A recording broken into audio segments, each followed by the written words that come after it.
Hello friends, तो आज हम बात करेंगे वन पीस एपिसोड नंबर 1089 के बारे में कि इसमें क्या होने वाला है, आगे क्या होएगा, वो सब मैं बताऊंगा आप लोगों को हिंदी में। तो चलिए वीडियो स्टार्ट करते हैं बिना किसी देरी के। तो जैसा कि हमने लास्ट एपिसोड में देखा था, लूफी ने अपने ड्रीम के बारे में बताया और सब हंसने लगे, मजाक करने लगे और सब खुश हो गए कि ऐसा ड्रीम भी हो सकता है किसी का। तो चलिए आगे बढ़ते हैं। तो इसके बाद फ्रैंकी पूछता है अगर तुम्हें पायरेट किंग बनना है तो हमें लास्ट पोनीग्लिफ को खोजना पड़ेगा, तभी हम लोग लाफ्टेल जा सकते हैं। तभी रोबिन बोलती है तुम इतनी आसानी से कैसे बोल सकते हो, किसी को पता नहीं है कि लास्ट पोनीग्लिफ लास्ट बार कब देखा गया था। हमारे पास तो कोई क्लू भी नहीं है कि हम उसे कहाँ खोजें। यहीं दूसरी ओर नेवी एचक्यू में सब लोग पता लगा रहे थे कि साबो ने कहाँ पे कॉल किया है, किधर से बात कर रहा है। लोकेशन ट्रेस करने पे उसके लगे हुए थे। फिर पता चलता है कि वो लुलुसिया किंगडम से कॉल कर रहा है। ये वही किंगडम है जहाँ पे कुछ दिनों पहले बगावत शुरू हुई थी। साबो ड्रैगन और सबको बता रहा होता है कि उसने किंग कोबरा को नहीं मारा है। यहीं पर लुलुसिया किंगडम में काले बादल छाने लगे थे और वहाँ का किंग दिखाया जाता है हमें। किंग बोल रहा होता है तुम लोग पछताओगे अगर नेवी को पता चला। तभी रेवोल्यूशनरी आर्मी का एक बंदा बोलता है तुम अपने गुनाह कबूल करने चाहिए, तभी मैं तुमको मारूंगा नहीं। साबो बता ही रहा होता है कि मुझे लगा वर्ल्ड का कोई किंग नहीं है, लेकिन मैंने देखा थ्रोन पर कोई था। तभी वर्ल्ड गवर्नमेंट वहाँ का ट्रांसपोर्टर स्नेल का सिग्नल काट देता है। तभी इमुसामा बोलता है उस किंगडम का नामो निशान खत्म कर दो। तभी वहाँ पर एक बहुत तेज रोशनी आती है और बूम, पूरा किंगडम तबाह हो जाता है, पूरा खत्म हो जाता है, जैसे कि वो एग्जिस्ट ही नहीं करता था किंगडम। कुछ दिन बाद यहीं दूसरी ओर स्ट्रॉ हैट्स कहीं जा रहे होते हैं। यहाँ पे पूरा ठंड पड़ा होता है। तभी लूफी बोलता है ओए नामी देखो वो क्या है। तभी नामी बोलती है पानी का भाप जो ऊपर की ओर जा रहा है, जल्दी यहाँ से चलो वरना हम लोग भी ऊपर चले जाएंगे। तभी जिम्बे बोलता है इसे मुझ पर छोड़ दो। अचानक से लूफी बोलता है रुको, वहाँ पर कोई फंसा हुआ है। तभी नामी बोलती है वहाँ पर कोई कैसे फंस सकता है, क्या वो एक मरमेड है। तभी सांजी बोलता है नहीं लूफी सही है, वहाँ पर एक लड़की फंसी हुई है। तभी नामी बोलती है अगर है भी तो हम इसमें क्या कर सकते हैं। तभी जोरो बोलता है मैं उसे काट देता हूँ, वन स्वॉर्ड स्टाइल। तभी सांजी बोलता है ध्यान से, कहीं तुम उसे ही न काट दो। उसके बाद जोरो सही में उस क्लिफ को आधा आधा काट देता है। हवा इतनी तेज होती है कि चॉपर उड़ने लगता है। तभी उसो बोलता है चॉपर तुम बाहर क्यों आए। तभी लूफी चॉपर को पकड़ लेता है, लेकिन उसके साथ साथ लूफी भी उड़ने लग जाता है। अचानक से फिर बोनी जो कि बच्ची रहती है वो अचानक से कटे हुए क्लिफ से बाहर आती है। फिर लूफी उसे भी पकड़ लेता है। तभी बोनी बोलती है हाँ मैं बच गई। वेट, मोस्टर कहाँ पे गया। ओह वो हमारे नीचे ही है, नीचे देखो।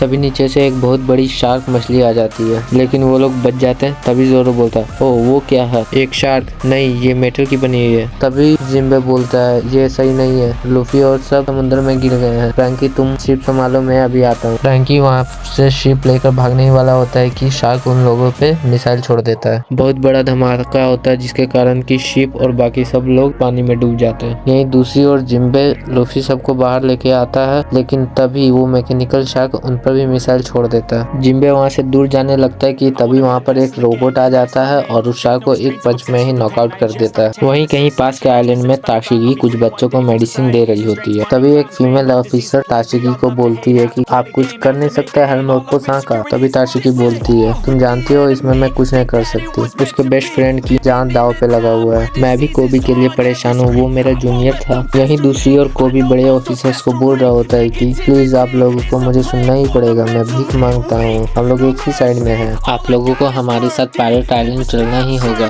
तभी प्रिंस जो कि एडमायरल होता है वो बोलता है ब्लैकबियर्ड के घर पायरेट आइलैंड, अगर हमने अपनी नाक इसमें अड़ाई तो हम पायरेट द्वारा मारे जाएंगे, इसीलिए उस जगह को हाची नोजू कहा जाता है। तभी हेलमेको बोलता है एगहेड यहाँ से बहुत पास है, हम वहाँ से सेराफिम को क्यों नहीं तैनात कर सकते हैं। तभी प्रिंस बोलता है क्या तुम पागल हो गए, तुम लोग दोनों शांत हो जाओ, हम इस पोजीशन में कुछ नहीं कर सकते हैं। यहीं दूसरी ओर जिम्बे लूफी चोपर और बोनी को एक आइलैंड पर लेकर जाता है। बोनी लूफी को बोल रही होती है कि तुम मुझे कैसे नहीं जानते हो, मैं वॉर जनरेशन में से एक हूँ, हम दोनों 2 साल पहले शाबोडी में थे। तभी लूफी बोलता है ओ तुम भी इसका हिस्सा थी। तभी बोनी बोलती है ये मत भूलना कि हम दोनों दुश्मन हैं, और हाँ मेरा नाम बोनी है, और हाँ थैंक यू मुझे बचाने के लिए। यहाँ लूफी की हरकतों को देखते हुए बोनी फिर से बोलती है क्या तुम सच में एक इम्पीरियल हो, और तुम्हारे वांटेड पोस्टर के साथ क्या है, मैंने सोचा तुम्हारा बाल व्हाइट होगा, और उन लोगों ने न्यूज़पेपर में बहुत हलचल मचा के रख दिया था। तभी लूफी बोलता है ओ हाँ जब मैं पूरा फ्री रहता हूँ तब मैं उस तरह दिखता हूँ। फिर बोनी बोलती है इसका क्या मतलब हुआ, और क्या तुम्हें अपने क्रू का जरा भी चिंता नहीं है। लूफी बोलता है वो अपना सोच लेंगे। बोनी बोलती है मुझे विश्वास नहीं हो रहा है, तुम्हारे पास नाइट ऑफ द सी भी है। तभी जिम्बे बोनी से पूछता है तुम्हारे शिप के साथ क्या हुआ। बोनी बोलती है मैं अकेले आई थी,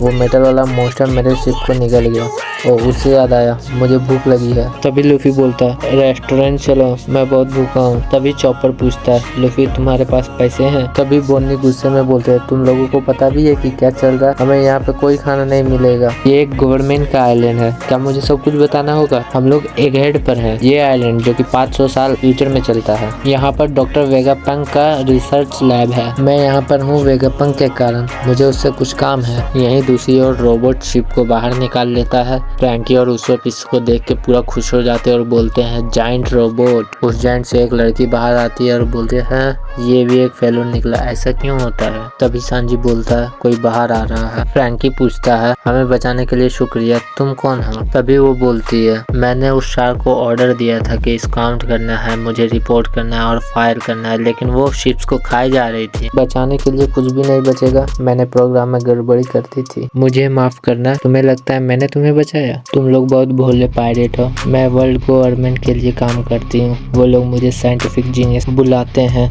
तुम लोग मुझे डॉक्टर वेगापंक बुला सकते हो। तो इसी के साथ हमारा एपिसोड खत्म होता है। तो चलिए मिलते हैं नेक्स्ट एपिसोड में, तब तक के लिए बाय। और हाँ, सब्सक्राइब करके जाइएगा।